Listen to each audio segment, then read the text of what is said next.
Welcome to all of you in Sanjay Pandey classes. My name is Shailendra Dwivedi. I teach physics.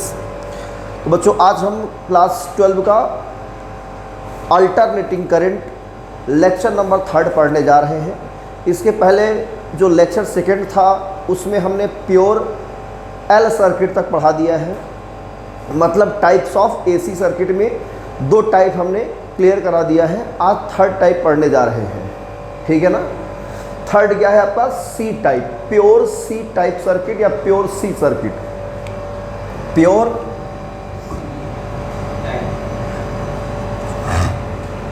C circuit. C का मतलब होता है capacitance. यहाँ जो सी symbol है, इस सिंबल का मतलब होता है कैपेसिटेंस, ठीक है। मतलब कैपेसिटेंस किसका होगा? किसी न किसी कैपेसिटर का होगा। तो जैसे एक कैपेसिटर ये है और इसको मैंने क्या किया, एसी सोर्स के साथ कनेक्ट कर दिया वायर लगा करके, ठीक है ना। ये है आपका एसी सोर्स, एसी सोर्स, ठीक है। इसका कैपेसिटेंस सी है और मैंने मान लिया किसी इंस्टेंट टी पर करंट इस डायरेक्शन में फ्लो कर रहा है और वोल्टेज जो है दिया है V equal to V0 sine omega T. तो आपको करंट का इक्वेशन फाइंड आउट करना है, करंट का इक्वेशन।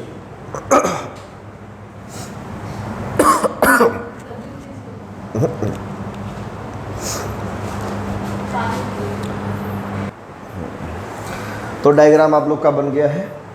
तो एट एनी इंस्टेंट पर करंट का इक्वेशन हमको बताना है। एट एनी इंस्टेंट पर किसका इक्वेशन? करंट का कैलकुलेट करना है। वोल्टेज का इक्वेशन दिया है। अगर करंट का इक्वेशन दिया होता तो वोल्टेज का इक्वेशन निकालते। किसका निकालते? वोल्टेज का। वोल्टेज का दिया है तो करंट का निकालेंगे। और इससे फ़ायदा क्या होगा? दोनों का इक्वेशन को देख करके हम ये बता देंगे कि कौन पहले मैक्सिमम होता है, कौन बाद में मैक्सिमम होता है, ठीक है ना। और इसका फेजर डायग्राम बना लेंगे तो कौन किससे लीड कर रहा है कि लैग्स बिहाइंड कर रहा है, ये भी क्लियर हो जाएगा, है ना। तो करंट ऐसे फ्लो हो रहा है, किसी इंस्टेंट में करंट इस डायरेक्शन में फ्लो कर रहा है ना। तो जब इस डायरेक्शन फ्लो कर रहा है तो इसकी पोलरिटी क्या बनेगी? प्लस, इसका माइनस, है ना। और ये प्लस क्यू चार्ज होगा और ये भी minus Q process of induction से। यहाँ एक पोटेंशियल में डिफरेंस आएगा VC। क्या आएगा?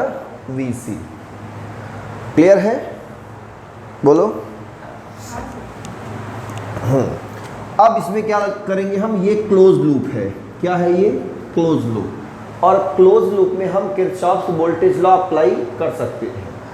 तो क्या करेंगे हम? एक सिंगल पाथ चूज करेंगे, या तो क्लॉकवाइज या तो एंटी क्लॉकवाइज। तो हम क्लॉकवाइज चूज करते हैं लूप में और लगाएंगे क्या? Using KVL। KVL का मतलब किरचॉफ्स वोल्टेज लॉ।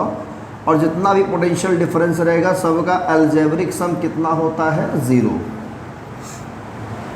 जब यहाँ से इधर चलेंगे पोटेंशियल ड्रॉप करेगा, है कि नहीं। तो इसका जो पोटेंशियल डिफरेंस होगा वो नेगेटिव लेंगे, माइनस VC। जब यहाँ से घूम के इधर आएंगे तो माइनस से प्लस क्या वो पोटेंशियल गेन करेगा? V। ये V है ना, बराबर 0। VC ट्रांसफ़र कर देंगे तो V बराबर VC।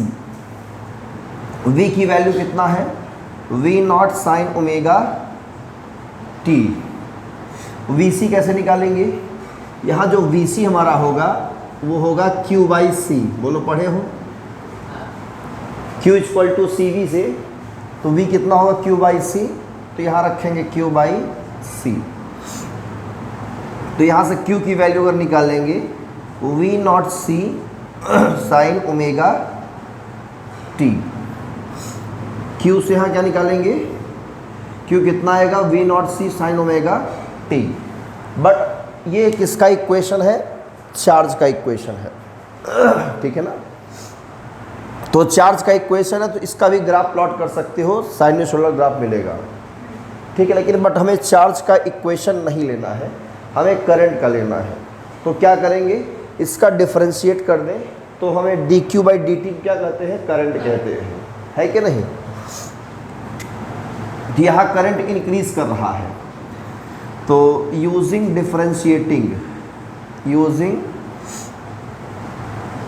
Differentiating with respect to t, तो क्या लिखेंगे, मैं इस साइड लिख रहा हूं dq by dt ddt of v not c sine omega t। ये v नॉट c को बाहर कर लेंगे और ये आपका करंट हो जाएगा, बोलो हो जाएगा। साइन का डिफरेंशिएशन क्या होता है, कॉस, ओमेगा एक्स्ट्रा है तो डिफरेंशिएशन में मल्टीप्लाई हो जाता है ना। तो ट्रिक के फॉर्म में आप लोग याद रखेंगे। तो V naught omega C cos omega T. I का इक्वेशन तो आ गया, मगर किस में आया है, कॉस के टर्म्स में आया है। किसके टर्म्स में आया है, कॉस। हमें किस में लेना है इसको, साइन के टर्म्स में।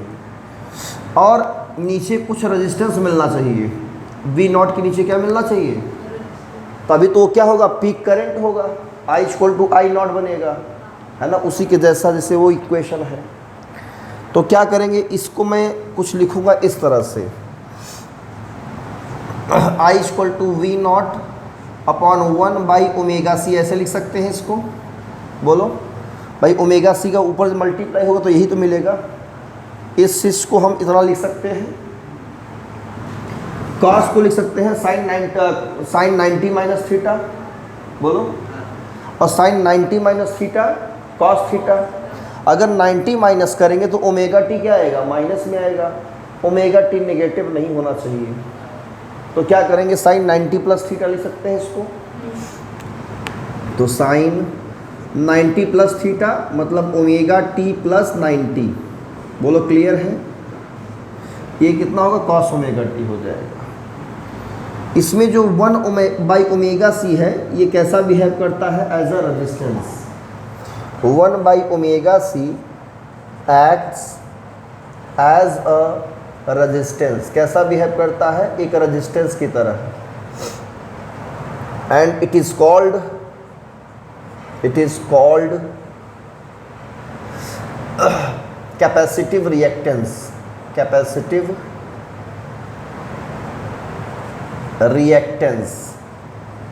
ठीक है। और इसको हम डिनोट करते हैं किससे, एक्सी से। इट इज डिनोटेड बाई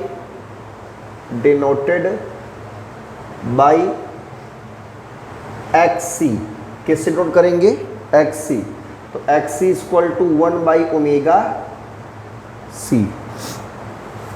इसको बनाओ इक्वेशन नंबर कौन सा, फर्स्ट। इसे बना दो इक्वेशन नंबर सेकेंड। ये अपने आप में एक फार्मूला है, क्लियर।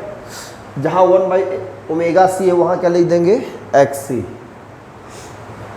तो first and second, I equal to V not by X C sine omega T plus 90, ये इक्वेशन मिलेगा, ठीक है। फाइनली क्या होगा कि ये हमारा आई नॉट हो जाएगा। तो आई का वैल्यू क्या मिलेगा, I naught sine omega T plus 90। ये हमें करंट का इक्वेशन फाइनली ये मिल जाता है, I equal to I naught sine omega T plus 90। तो मैं चाहूँगा पहले यहाँ तक नोट करिए आप सभी।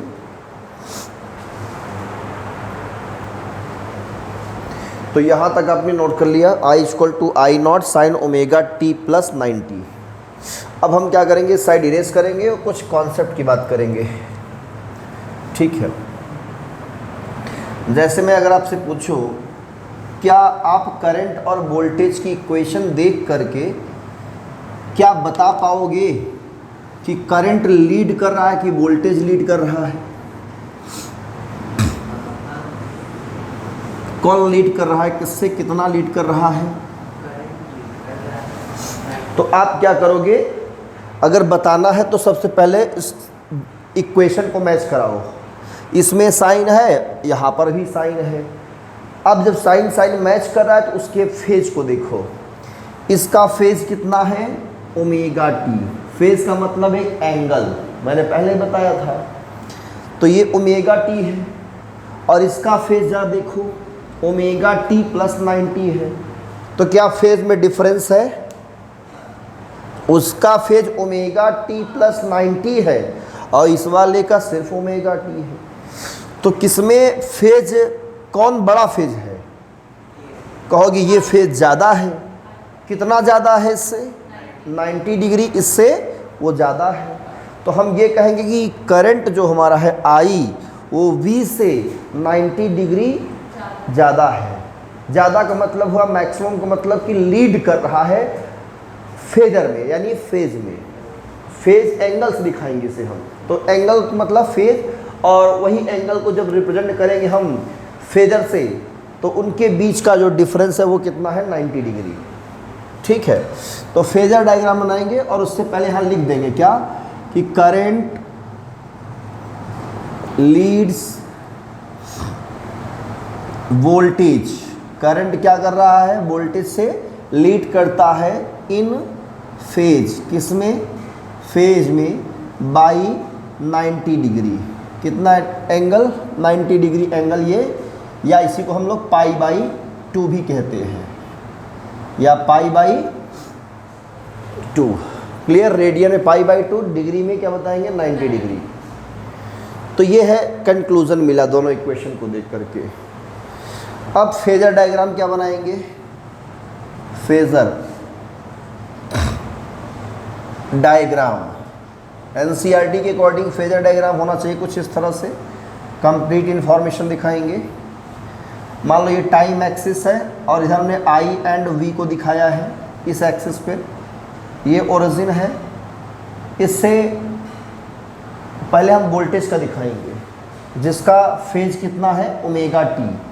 तो मान लो ये है ओमेगा वी का, ये पीक वैल्यू है वी नॉट, मतलब वी का इक्वेशन है ना?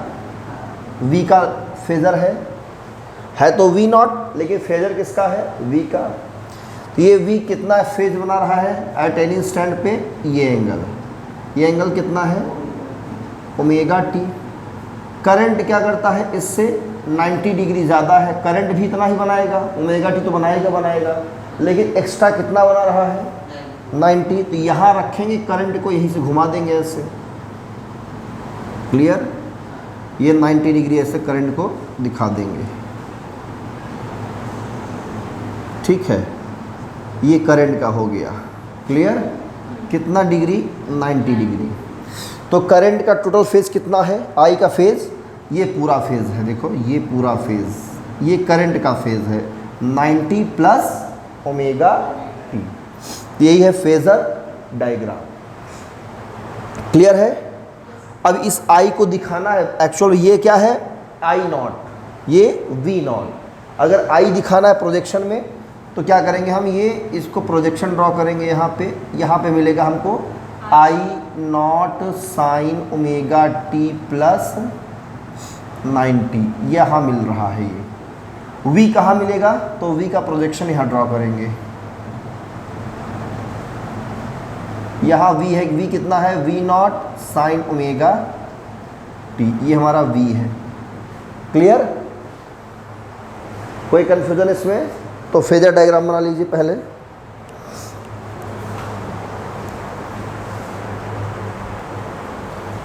तो ये है फेजर डायग्राम, और इस फेजर डायग्राम को कुछ ऐसे भी लिख सकते हैं। कैसे?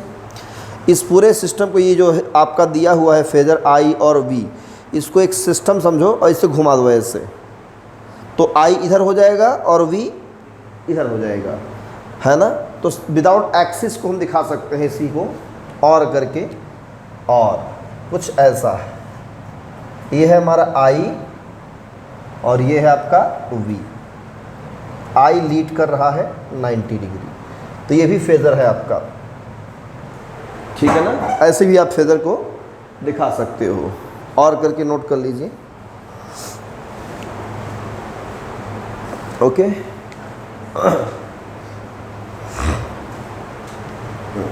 इरेज करें अब इसको, ये हम इरेज करें। अब प्लॉट करेंगे ग्राफ। ग्राफ कैसा होगा, मतलब साइनसॉइडल ग्राफ कैसा रहेगा वो देखते हैं।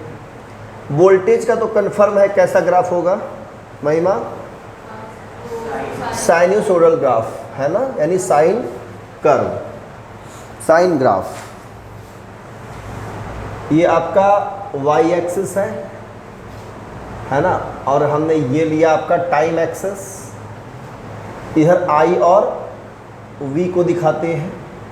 ओरिजिन से क्या स्टार्ट होगा हमारा वी का ग्राफ, क्योंकि v equal to V not sine omega t है, तो उसका ग्राफ कुछ ऐसा जाएगा, ऐसा ग्राफ है ना।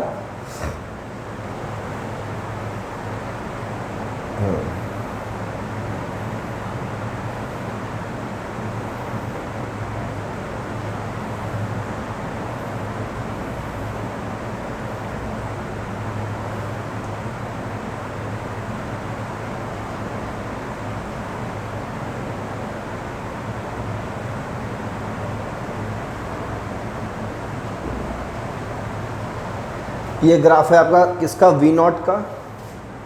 ये आपका वी नॉट, यहाँ भी आपका वी नॉट। साइन ग्राफ कहाँ से होगा, इससे। साइन 90 प्लस थीटा क्या होता है, कॉस थीटा, यानी कॉस ओमेगा टी आएगा।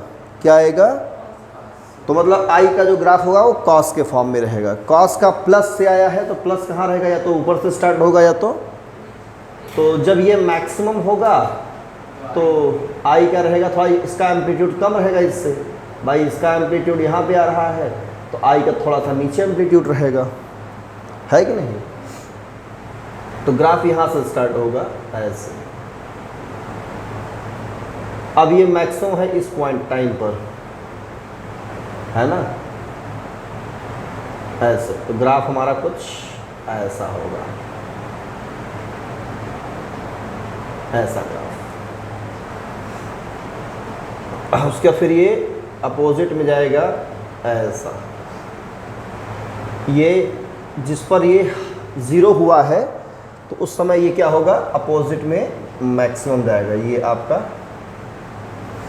आई नॉट नेगेटिव है, ये आई नॉट क्या है, पॉजिटिव में है। ये वी नॉट क्या है, नेगेटिव है। क्लियर है। जब ये जीरो हुआ घट करके, तो ये अपोजिट में क्या हुआ, मैक्सिमम हुआ। फिर जब ये अपोजिट में क्या होगा, मैक्सिमम होगा, तो ये फिर घट के क्या हो जाएगा, ज़ीरो।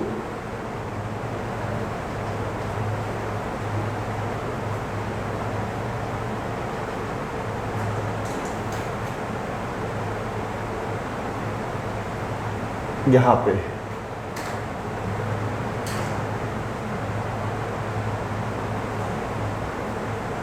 ऐसे। क्लियर। फिर जब ये घट के जीरो होगा ग्राफ, तो ये फिर से वापस क्या होगा, मैक्सिमम हो जाएगा इसी टाइम पर।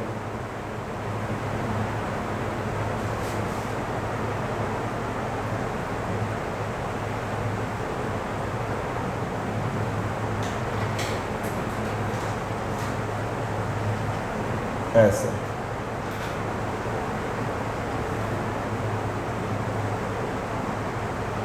ठीक है। इसी टाइम पर, मतलब कैपिटल टी टाइम पर ग्राफ इसका मैक्सिमम, तो ये जीरो है। तो ये किसका ग्राफ हो गया, आई नॉट का, यानी आई इक्वल टू आई का ग्राफ हो गया, ये वोल्टेज ग्राफ हो गया। क्लियर। तो यही है प्योर सी सर्किट का ग्राफ। नोट कर लीजिए इसे। तो ग्राफ भी आपने सीख लिया, ठीक है। अब जो इक्वेशन सेकंड है, थोड़ा सा कॉन्सेप्ट उसमें बचा हुआ है। एक्सी वहाँ पे कैपेसिटिव रिएक्टेंस है, जो कि बिहेव करता है एज अ रेजिस्टेंस। बिहेव क्या कह लिया, रेजिस्टेंस है ही टोटली। तो XC की जो SI यूनिट होगी वो क्या होगी, ओम। यहाँ XC एक रेजिस्टेंस है, effective resistance of pure C circuit. इसे कैपेसिटिव रिएक्टेंस कहते हैं। और आपने पढ़ा है omega equal to 2 pi F, बोलो पढ़ा है। ये वैल्यू पुट कर दें बाई इक्वेशन सेकेंड, तो XC इक्वल टू आएगा 1/2 pi F into C. Equation number third, यहाँ XC जो है ना इनवर्सली किस प्रोपोर्शनल किसके है, फ्रीक्वेंसी के। किसके, फ्रीक्वेंसी के। C कांस्टेंट है, 2 पाई भी कांस्टेंट है। तो ग्राफ कैसा होगा इसका, इधर लेंगे हम क्या, फ्रीक्वेंसी, इधर लेंगे XC। फ्रीक्वेंसी अगर बढ़ेगी तो क्या होगा, घटेगा। ग्राफ कुछ ऐसा होगा, ठीक है, क्लियर। ये AC के लिए है। यही बात करें for DC, for DC frequency क्या होती है, 0। DC frequency 0। तो XC कितना होगा इसका, 1/0 इन्फिनिटी। इसका मतलब जो प्योर C सर्किट है, प्योर यानी कैपेसिटर कह लीजिए। कैपेसिटर क्या करता है, DC को ब्लॉक कर देता है। जब भाई रेजिस्टेंस बहुत ज़्यादा हो जाएगा सर्किट में तो DC क्या करेगा, रोक देगा। Capacitor do not allow the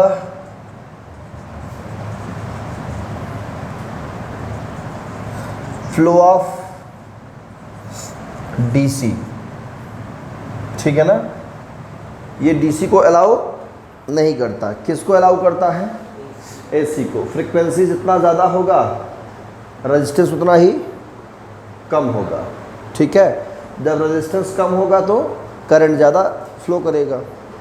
और अगर DC है तो रेजिस्टेंस क्या होगा, इन्फिनिटी हो जाएगा। इन्फिनिटी मतलब रेजिस्टेंस बहुत बढ़ जाएगा। जब रेजिस्टेंस बहुत बढ़ जाएगा है ना, तो करंट कहाँ से फ्लो करेगा, तो DC को ब्लॉक कर देगा। Do not allow the DC, ठीक है ना। तो ये कॉन्सेप्ट था, नोट कर लीजिए।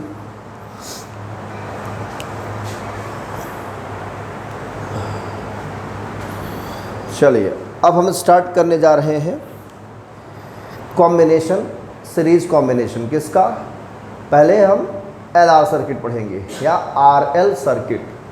मतलब एक रजिस्टर लेंगे और एक इंडक्टर लेंगे, दोनों का हम सीरीज कॉम्बिनेशन कर देंगे और तब AC सोर्स के साथ कनेक्ट करेंगे। तो क्या इफ़ेक्टिव वोल्टेज मिलेगा और इफ़ेक्टिव रेजिस्टेंस क्या होगा, और करंट का इक्वेशन क्या बनेगा, और करंट का अगर फेजर डायग्राम बनाए तो करंट और वोल्टेज को लेकर के तो फेजर डायग्राम कैसा होगा, ये सारी बातें डिस्कस करेंगे। तो हेडिंग रहेगा series, 4th number, series LR circuit, ठीक है, सीरीज LR सर्किट। अब यहाँ पे हमें क्या करना है, फेजर वाला पूरा कॉन्सेप्ट यूज़ करना है। कौन सा कॉन्सेप्ट, फेजर वाला। इसमें किरचॉफ वोल्टेज लॉ अप्लाई करने की ज़रूरत नहीं है, वो आपके सिलेबस के बाहर है, ठीक है। हाँ, तो जैसे करेंगे क्या, हम पहले एक इंडक्टर लेंगे, ये है आपका इंडक्टर, और इसके साथ हम क्या करेंगे, एक रजिस्टर जो लगा देंगे, रेजिस्टेंस, इसका इंडक्टेंस L, इसका रेजिस्टेंस R, दोनों को हम कंबाइंड करेंगे किसके साथ, AC सोर्स के साथ में, जिसका इक्वेशन कुछ न कुछ होगा। तो किसी स्टैंड पे हमने V कितना मान लिया है, ये है V0 sin ओमेगा t। ये करंट मान लो ऐसे फ्लो करा रहा है, इस डायरेक्शन में करंट इधर से जा रहा है ऐसे, एक पोटेंशियल डिफरेंस यहाँ बनेगा, इसे हम VL नाम देंगे, और एक पोटेंशियल डिफरेंस यहाँ बनेगा VR, इसे VR नाम देंगे, इसके और इसके बीच। मतलब जो ये वोल्टेज है वो दो पार्ट में डिवाइड हो गया, ठीक है ना। जो ये वोल्टेज V था कितने पार्ट में डिवाइड हुआ, दो पार्ट में, एक VL और VR के टर्म्स में। तो करंट I के साथ कैसे रहेंगे दोनों अलग अलग, अगर इंडिविजुअली हम देखें दोनों को, VL और VR I के साथ कैसा व्यवहार करेंगे। अब आपको पता है कि जब प्योर L रहेगा तो इसका जो वोल्टेज बनेगा वो I से लीड करेगा 90 डिग्री। जब प्योर R रहता है तो क्या होता है, इसका वोल्टेज और करंट सेम फेज होता है। तो वही फेजर डायग्राम के थ्रू हम इसको समझेंगे, है ना। तो इसमें एक वर्ड क्या लिखेंगे, when only inductive coil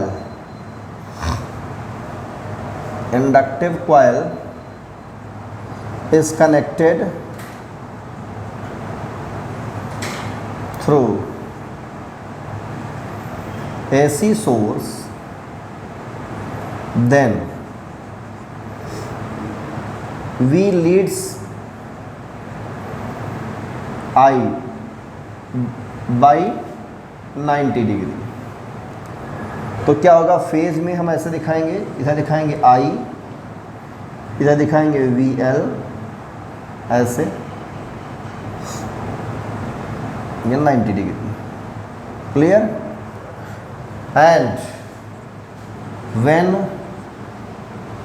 only R circuit is present,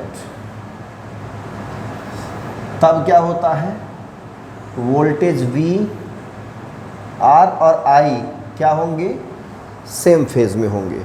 तो क्या करेंगे, इसका और इसका कंबाइंड फेजर लिखेंगे हम, क्या लिखेंगे, कंबाइंड फेजर। कैसा फेजर बनेगा, इधर लेंगे हम क्या, VR, क्योंकि हमें VR और VL को देखना है। तो VR इधर है, I भी इधर है, इससे I से ये क्या कर रहा है, 90 डिग्री लीड कर रहा है। तो यहाँ से 90 डिग्री हम VL इधर ले लेंगे। बोलो क्लियर है भाई, I से क्या है, ये VL 90 डिग्री लीड करता है। अब जब VL और VR को देखो, अगर I से VL लीड कर रहा है तो VR से तो भी लीड करेगा, दोनों से लीड करेगा। भाई I से लीड कर रहा है VL, तो VR से भी लीड कर रहा है। मतलब इस केस में इसके अक्रॉस जो पोटेंशियल डिफरेंस बनेगा, जो इसके अक्रॉस पोटेंशियल डिफरेंस बनेगा, दोनों पोटेंशियल डिफरेंस फेज में क्या होंगे, परपेंडिकुलर होंगे। दोनों के बीच का एंगल कितना बनेगा, 90 डिग्री। तो दो फेजर क्या है, एक रोटेटिंग वेक्टर होता है। तो ये VR और VL हमें वेक्टर की तरह ट्रीट करना है, और इसका लेंगे रिजल्टेंट। क्या लेंगे, रिजल्टेंट के लिए हम क्या करेंगे, इसको एक पैरेललोग्राम का फॉर्म देंगे, और इसका जो डायगोनल होगा, ये वाला डायगोनल, ये क्या होगा हमारा, रिजल्टेंट वेक्टर V। ये वही V है ना, ये वही V है एट एनी स्टैंड पे जब VL और VR क्या थे, परपेंडिकुलर थे। क्लियर। तो जो रिजल्टेंट V हमारा है वो I से अब भी क्या कर रहा है, लीड कर रहा है। क्या कर रहा है, लीड कर रहा है। इन दोनों का रिजल्टेंट भी कितना लीड कर रहा है, वो ये एंगल लीड कर रहा है, इसे फाई कह देंगे। तो अगर हमको V निकालना है तो कैसे निकालेंगे, अगर ये VL है तो VL ये पैरेलल शिफ्टिंग होगी वेक्टर की। वेक्टर क्या होती है, मैग्नीट्यूड और डायरेक्शन में शिफ्टिंग होती है। तो ये VL हो जाएगा, ये VR है तो ये भी क्या हो जाएगा आपका, VR हो जाता है। तो यूजिंग पाइथागोरस थ्योरम,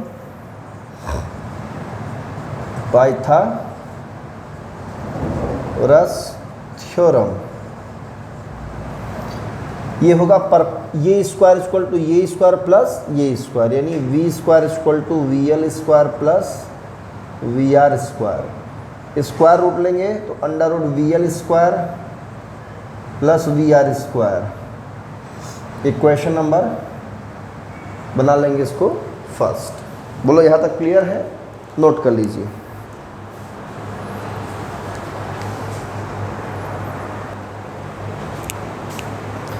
यहाँ पे जो ये V है, ये V क्या है हमारा? इफेक्टिव वोल्टेज है। आप इसे और V इफेक्टिव भी लिख सकते हो, ठीक है। यहाँ V इफेक्टिव लिख सकते हो ऐसे, ठीक है। इफेक्टिव का मतलब RMS वैल्यू, ठीक है। अब ये कितना होगा तो इसे कैसे कैलकुलेट करें? ओम्स लॉ अप्लाई करेंगे। कौन सा लॉ? हाँ, दोनों में करंट कितना होगा? L में भी I करंट है, इसमें भी करंट कितना है? I है। I क्या है यहाँ पे? इफेक्टिव करंट है, ठीक है। तो इफेक्टिव करंट I है, तो क्या करेंगे? ओम्स लॉ लगाएंगे यहाँ पे। तो ओम्स लॉ कहता है voltage equal to current into resistance, ये होता है ना IR। तो इसमें क्या लगाएंगे हम? VR equal to I into R, और VL कितना हमारा होगा? I इंटू इसका रेजिस्टेंस XL होता है, पढ़ चुके हो। ये दोनों वैल्यू पुट करेंगे by equation first. V effective कितना हमारा आएगा? Under root I square R square plus I square XL square. बोलो, I स्क्वायर कॉमन ले लेंगे और इस बाहर आ जाएगा, और ये जो करंट बाहर आएगा वो हमारा क्या होगा? I R square plus XL square. ये I जो है इफेक्टिव करंट है या RMS वैल्यू कह लो, ठीक है। तो ये V इफेक्टिव है, तो ये क्या हो जाएगा? I इफेक्टिव, या इसे हम V RMS कह सकते हैं, equal to I RMS under root R square plus XL square. Ohm's law का हम कंपेयर करें इससे, तो V equal to I R, तो ये क्या है? एक रेजिस्टेंस जैसा है। बोलो, है कि नहीं है? ये रेजिस्टेंस, ये भी रेजिस्टेंस, ये पूरा क्या है? इफेक्टिव रेजिस्टेंस, ठीक है। तो यहाँ हम लिखेंगे क्या? Under root R square plus XL square is an effective resistance, effective resistance. It is called impedance. क्या कहते हैं इसको? इम्पीडेंस। किसका है? आप LR सर्किट। किसका है ये? LR सर्किट का impedance, and denoted by Z, denoted by Z। तो मतलब Z इक्वल टू हमारा under root R square plus XL square. ये Z का फार्मूला है, ठीक है। किसका फार्मूला? Z का। अब जहाँ ये लिखा वहाँ पे Z रख देंगे तो हमें क्या मिल जाएगा? Z का एक नया फार्मूला और मिल जाएगा Z का।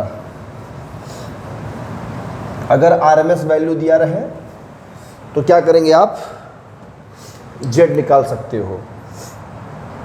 सो it implies that VRMS is equal to IRMS into Z।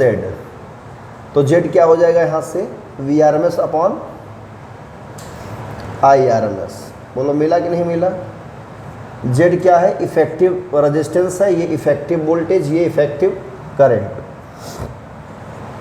या V effective upon I effective, ये भी सही है, ठीक है। तो यहाँ पर भी क्या है? जो इफेक्टिव वोल्टेज है वो अब भी क्या कर रहा है? लीड कर रहा है ना। बना लीजिए।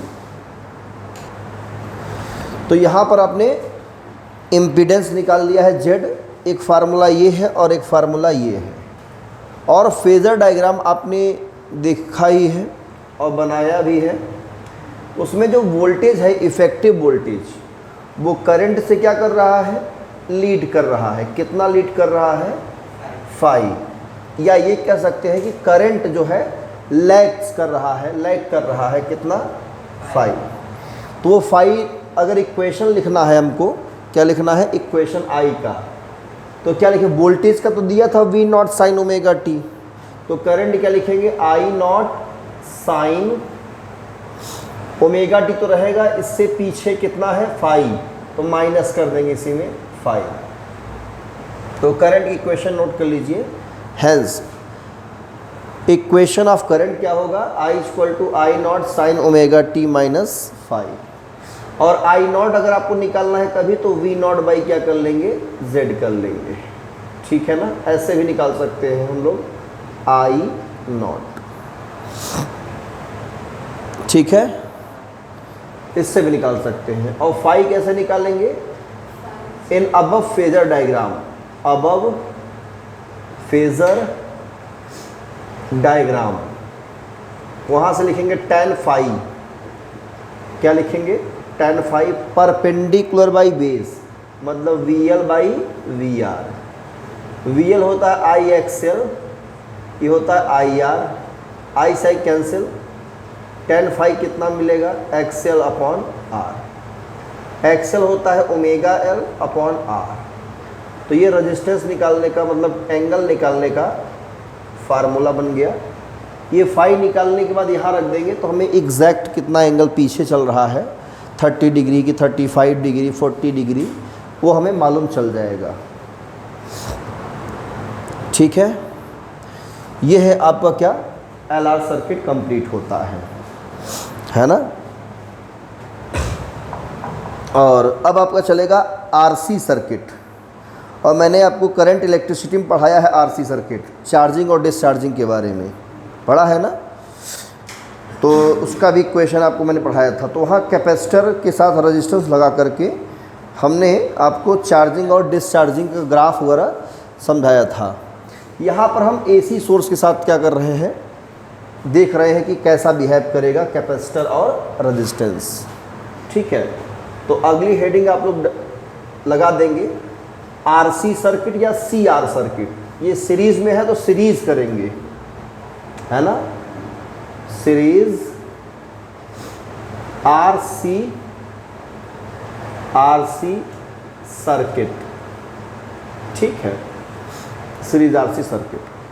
तो आज तो टाइम बहुत कम है ना, कितना टाइम हो चुका है, तो टाइम तो हो चला है। तो हम ये सोच रहे हैं कि इसको नेक्स्ट लेक्चर में किया जाए, RC सर्किट, फिर बाद में LCR सर्किट, वो तीनों पढ़ा देंगे, है ना।